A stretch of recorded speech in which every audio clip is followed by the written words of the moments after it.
Mic check, mic check. 1, 2, 3, 4. Check, check. Can you hear me? Okay, thank you. Could you roll on this, please?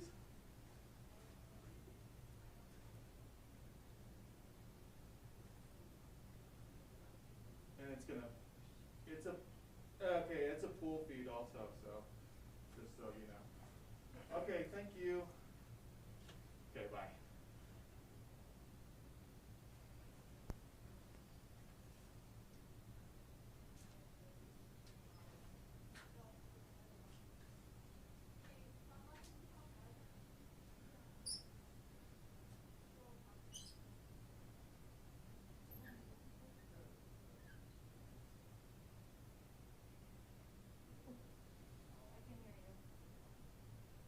I've got one in my office if they don't.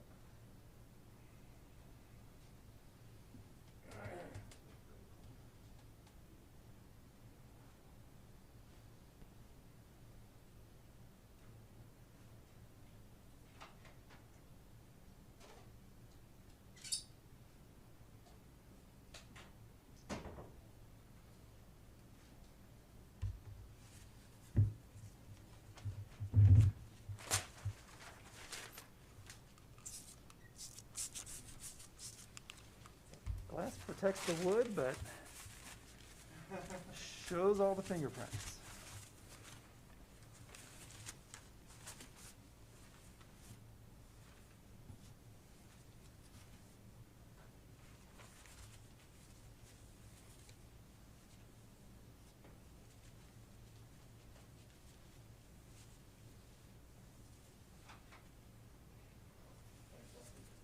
I did. Thank you.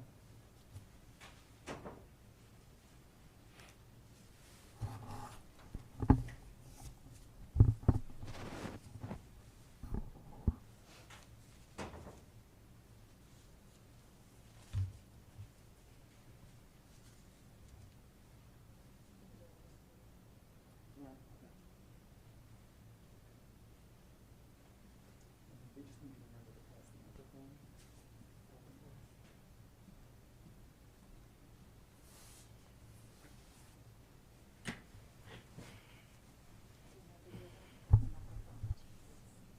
Perfect.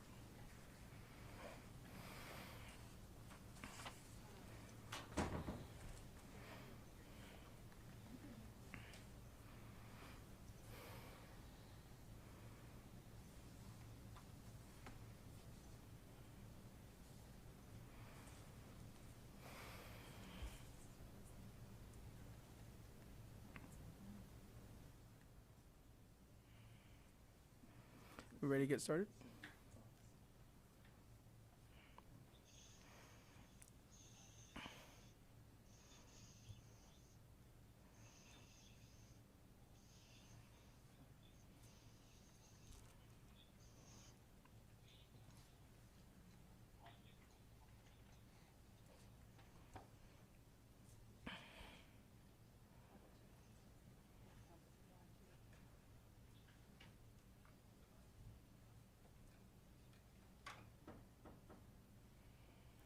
You ready? All right, let's go ahead and get started. I'm Murphy Robinson, the Executive Director for the Department of Public Safety. First, I want to thank the Independent Monitor and his staff for a thorough analysis of the George Floyd protests and riots that occurred this past summer.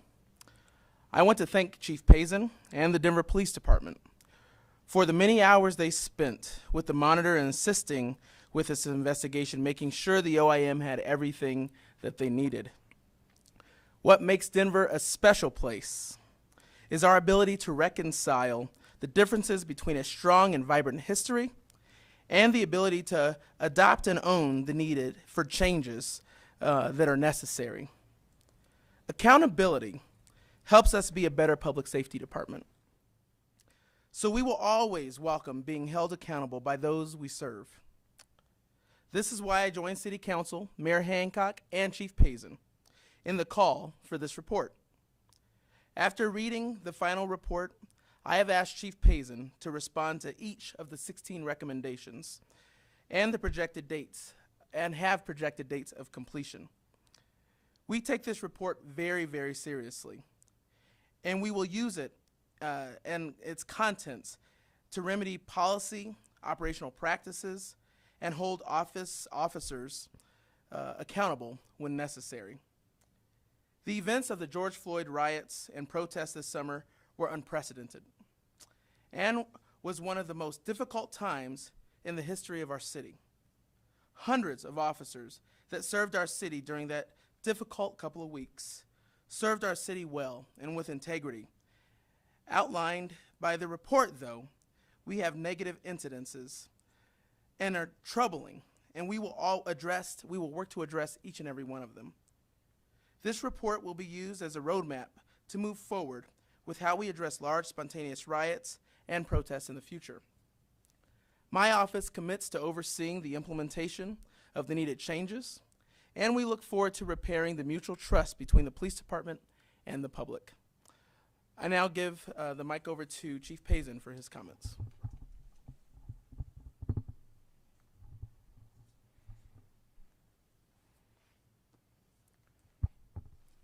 Director Robinson, thank you. I too would like to thank the Office of Independent Monitor, Nick Mitchell, as well as his staff for all of their work in putting this very comprehensive report together.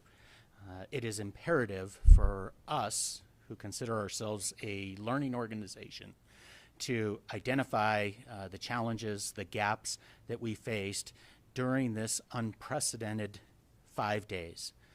Really, the word unprecedented has been overused in 2020. It's underused when we're talking about the challenges that we faced during this peaceful protest, as well as individual agitators who were involved in violence and destruction. We will use this report. We will use these recommendations so that way we can improve in the future. We welcome the thought process. We welcome the dialogue in order to improve, not only to see what worked and what didn't work here in our city, but also if we can learn from other parts of the country who also faced this historic, unprecedented challenge that was extraordinary in many ways. Thank you.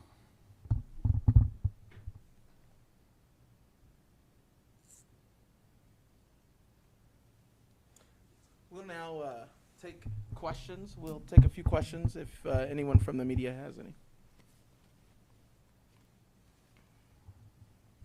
All right, the first question is from Matt Jablow from Mountain News.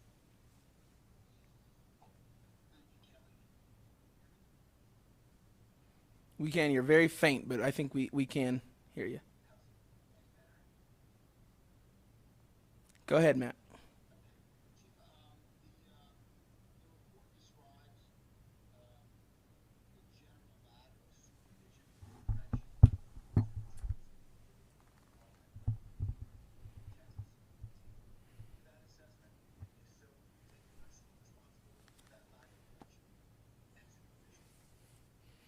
So it's important that we talk about the context of this. This was, as I stated earlier, an extraordinary event. It was unprecedented in our lifetimes. It's been decades since we've seen this type of violence and destruction when many were trying to exercise their First Amendment rights. I do take accountability and responsibility for our department's actions. We will use this report in order to improve the areas, the 16 recommendations that we see in this report, many of which we have already begun, but we will use this recommendation. We will also put this on our website as used as a way to share with our community our accomplishing these 16 recommendations.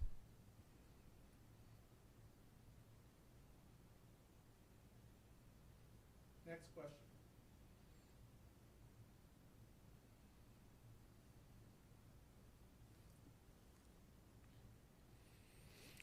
we have any other questions? Yes, we do. David Sachs with Decorate. Chief Pazen, there was a lot of talk and report about anonymity from the lack of rosters on the first floor days and nights to officers not supplying their name or badge numbers. And I'm wondering how you plan to hold people accountable when you don't know who was making mistakes, who was acting inappropriately. Are you going to ask police officers to come forward? How do you deal with that? David, the report identifies some gaps when it comes to officers displaying their badge numbers. One of the challenges that we faced during these first 5 days were the fact that the protective gear does not lend itself to easily adding body cams. So that's one of the challenges that we faced here.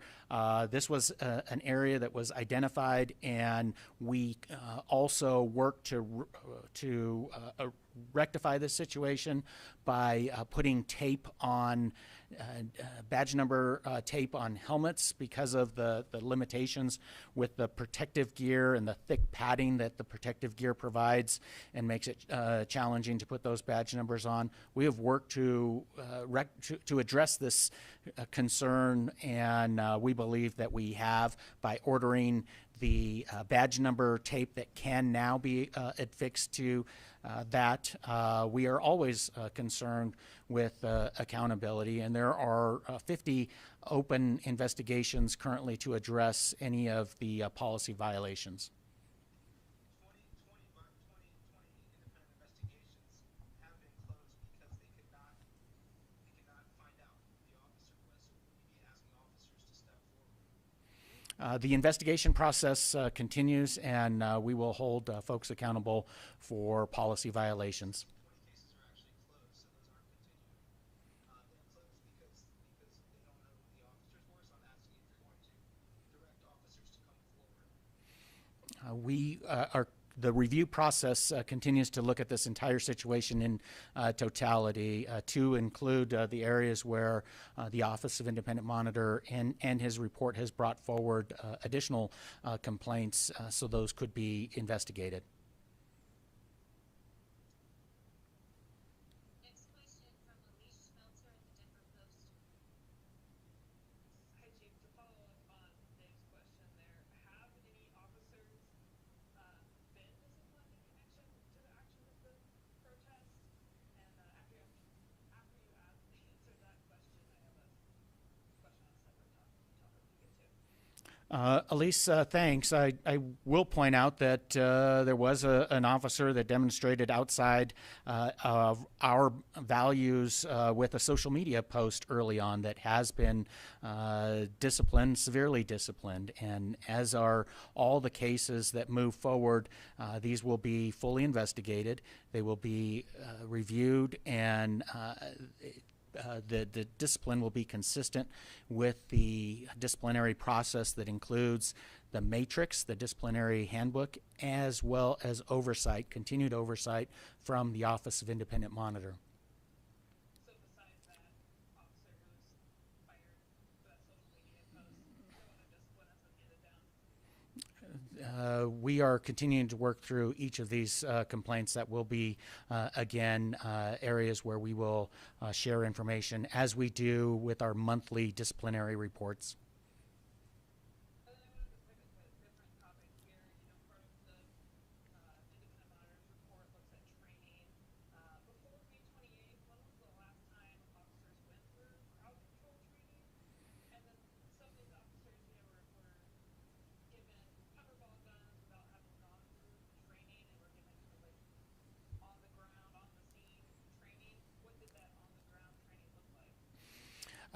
We agree with the officer's recommendation. We need to increase the training with regards to crowd control.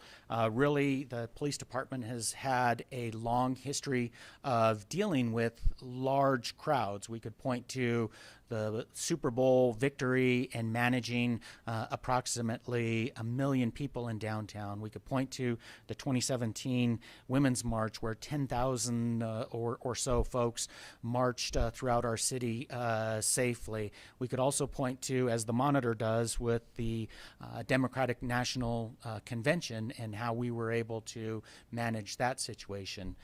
Many of these large crowds are areas where you have time to plan and prepare, like the DNC, where we were able to provide training to our officers in order to manage that situation.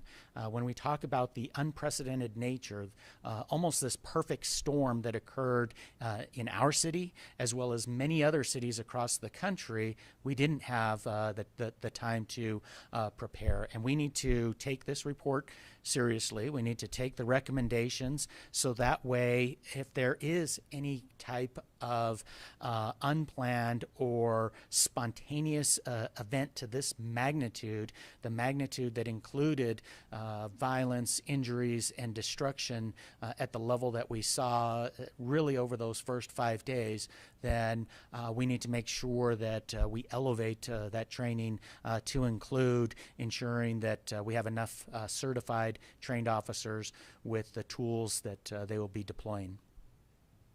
So do you know the last time the officers went through patrol training? The officers actually had just gone through refresher training with the less lethal munitions. It was part of first quarter of 2020. And I'll get that exact time frame for you, but I believe it was first quarter of 2020 when we were doing refresher training on those tools. Thanks, Elise. Next question, Liz Gilardi with 7 News.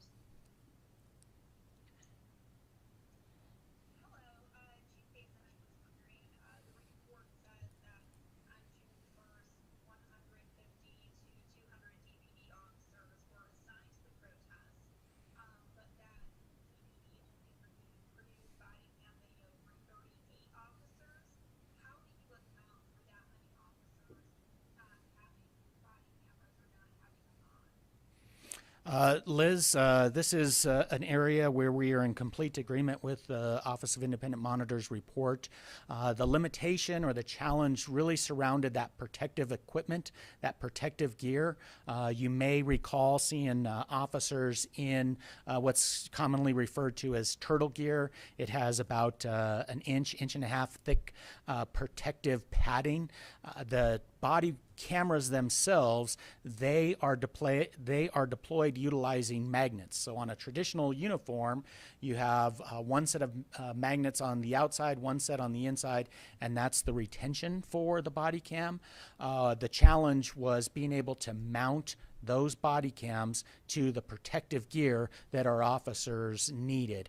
We had to develop a workaround for that, so we could physically attach the body cams to that protective gear. And that's part of the limitations here, but the report also outlines additional areas where we can improve, and we agree with that. We will make those changes so that way we do have body cam footage for all of our officers, supervisors, and staff.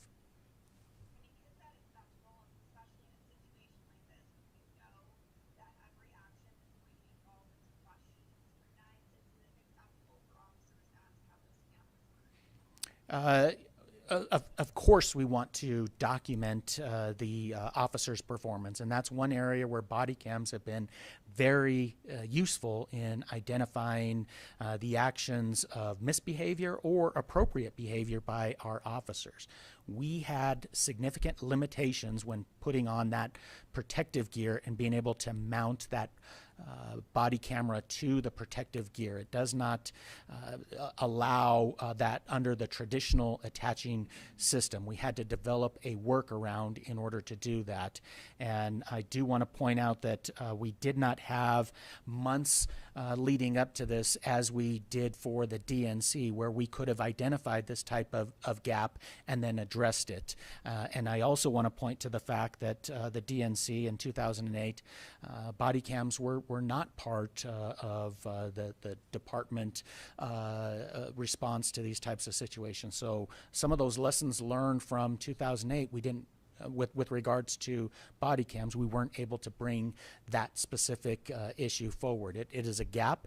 We will and have corrected this.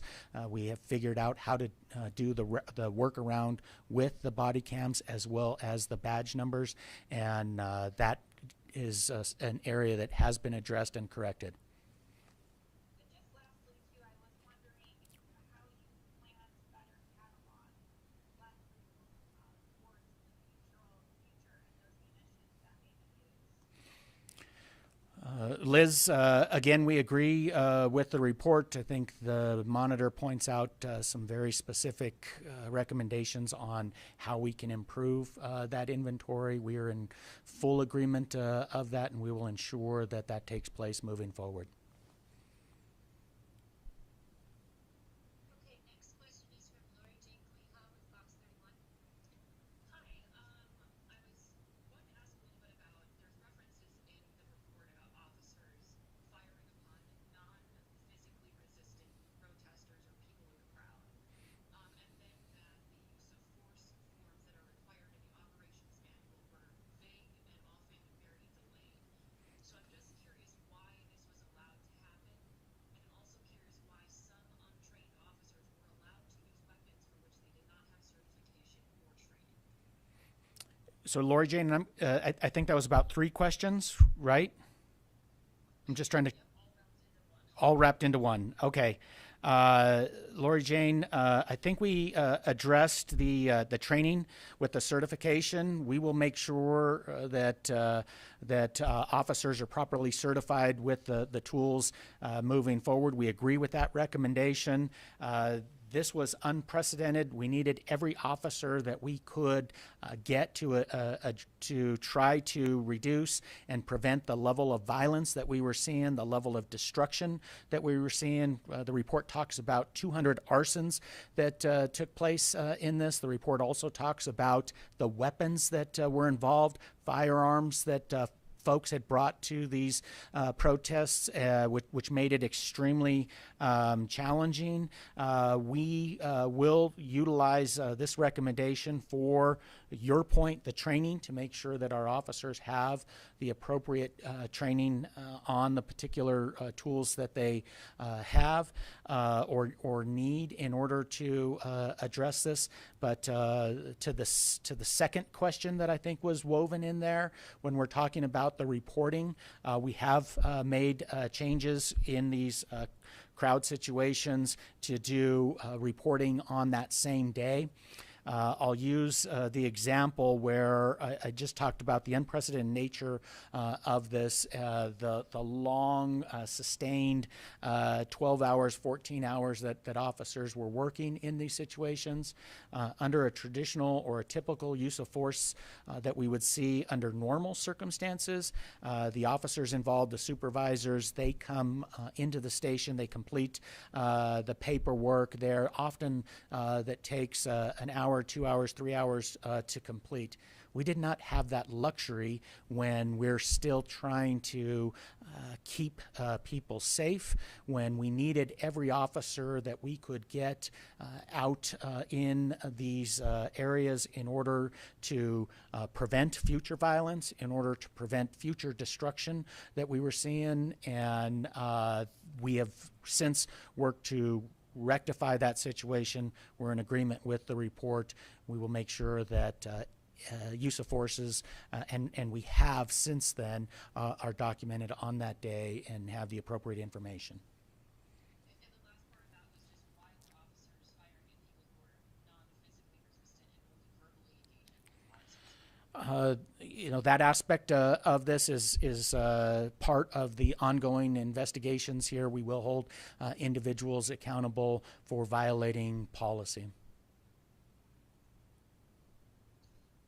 Next up is Julia Carty with Denver Gazette. Yes, Julia. Let me see, my internet went out for a moment, so I apologize if this question's already been asked. But first question, why didn't the department produce officer rosters of those assigned to the protests for, I believe it was May 28th or May 31st? The simple answer is that this caught us off guard, just like it caught many cities across the country off guard. The level of intensity, the level of violence that we saw here, we have a long, successful history of being able to manage First Amendment activities, get people safely from point A to point B. The level of violence that we saw here really changed that dynamic, and our team was out there for 12, 14 hours and beyond. It's an oversight. It's an oversight that won't happen in the future. It's an oversight that has been corrected with subsequent protests since. And my other question is that the report also notes some deficiencies in organizing support from other law enforcement agencies to respond in the future. What steps might you take to better organize response from other agencies, in a situation like this with little warning? Again, we agree with the report. We can and will do better moving forward. We plan to bring metro area chiefs and sheriffs together so we can really dig deep in this, identify. We have to recognize that the spontaneous nature of this is something that could happen in the future. Just because we haven't seen anything like this in decades doesn't mean that we won't see something like this in the future. And it's incumbent on us to take this recommendation serious and do better preparation and training, coordination and communication amongst the potential responding agencies. Thank you. Next up is Mo Clark with Colorado Newswire. Hey there. We've talked a lot about the recommendations that were outlined, and I'm wondering if you could provide some specifics on when we can expect an implementation plan and how you'll make that process transparent to the public. Mo, thank you. Our plan here is that we will put up a dashboard on our website that will list the 16 recommendations. It'll have a direct link to the Office of Independent Monitors report, and we will list completion of each one of these recommendations. As I stated, many of which we have, several of which we have. The others, we will put timelines to say we will have this done by this month and this year, and then that way the community can see and hold us accountable for implementing the recommendations that the Office of Independent Monitor has outlined. Next question is from Deborah Takahara, Fox 31. Hi, thank you. Any idea how much money these 16 recommendations will cost? I do not have a hard dollar amount for these 16 recommendations. We have implemented several of these. There were some costs associated with getting the Velcro badge number that could then fix to the protective gear. There were some costs associated with being able to apply the body cam to the protective padding. We will work to get that information, and then we will add it to that website if there are costs associated in implementing the 16 recommendations. I imagine training will be part of that. Deborah, yes, we agree with the Office of Independent Monitor's report. Again, just because we haven't seen anything like this in several decades, we need to make sure that our teams are trained for any type of spontaneous violent protest, so we can ensure that our officers, our responders, do so in accordance with the policy, both the operations manual policy and the crowd management policy. And we do plan on increasing the hours. An update on the officers that were injured during this time. Deborah, thank you. Yes, at least 81 officers in the first few days of the George Floyd protest slash riots were injured. We had many officers that were struck with rocks and bottles, explosives like fireworks, officers that were struck by vehicles. We still have officers that have not returned back to work.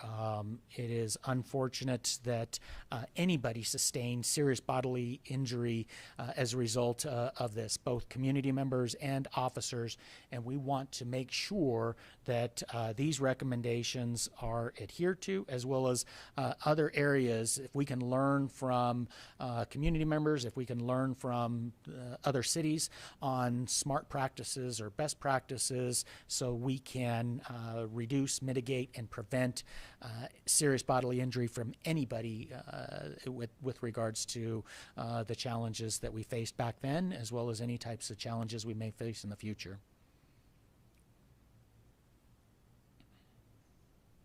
Thanks, Deborah. We've got Connor with Westward. Hey, Chief. Question is, what recommendations Connor, thanks for bringing that up. Again, I want to commend the monitor and his staff for this very detailed report. I think it outlines much of what we saw with regards to the response and the actions that we saw. I think that it is also important for all of us to recognize the context where we were as a society during this, what led up to this, the divide that we saw in our country, the fear, stress, and anxiety surrounding the pandemic, the fear and stress and anxiety related to economic downturns, that this was the perfect storm. And I don't know if it's possible to put the words on paper to really show the challenges that not only the city of Denver faced on May 28th when we witnessed arguably the most horrific killing, the police violence that occurred in Minneapolis, that impacted all of us. It's hard to contextualize everything that was going on that day that led us to this space. We agree with the 16 recommendations, and we are going to work hard to improve and adhere to the monitor's report in all 16 of them. There's one that's a little bit of a challenge, and that's a recommendation for a metro-wide policy, a metro-wide use of force crowd control policy. But we, as we've discussed, we will work with other law enforcement leaders in the area to identify gaps, so that way we can better address these types of challenges in the future. Can you just kind of talk about that a little bit more? What kind of recommendation for making sure that all the mutual aid partners are operating under the EPD use of force policy is a challenge? Well, Connor, it's certainly a challenge just because now we would be asking officers from multiple departments to learn our policy, to learn our training.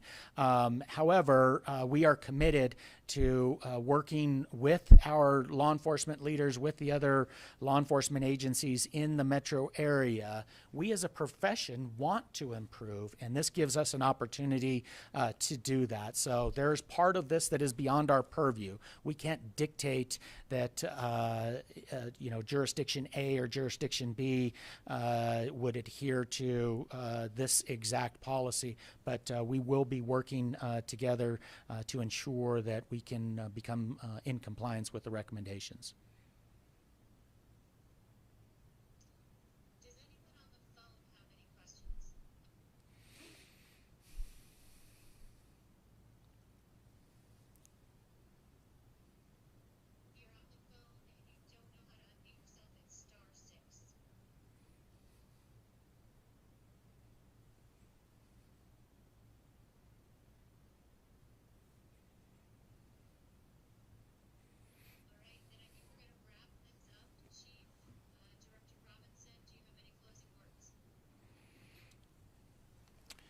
Well, what I want to point out is that the executive director, myself, the leadership team in the city, to include city council, we want to learn from this and ensure that any of the gaps or the shortfalls don't occur in the future. I want to again commend the Office of Independent Monitor, Nick Mitchell, and his staff for the countless hours that they did providing this document that we certainly can learn from. We also need to look at the conditions and how we as a community can ensure that we never have anything like this occur again. The violent protests, we need to make sure that our responses are in line with our values as a city, and this is a step in that right direction. Thank you. Okay, thank you so much. The DPD PIO sent out an email right before the press conference with the different ways of response to each of the 16 recommendations from the OIM. If you did not receive that document, feel free to reach out to me or directly to DPD and we'll make sure you get it. Thank you so much. Thanks, everyone.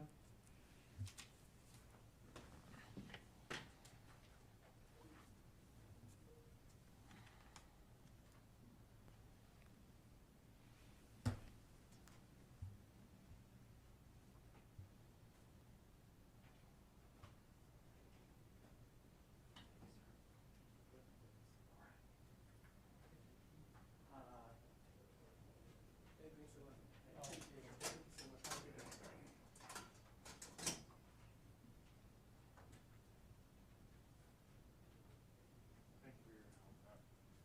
The light and everything. Yeah, no, we want to make it easy for you all. Hey, it's Jacob. We're done with the press conference.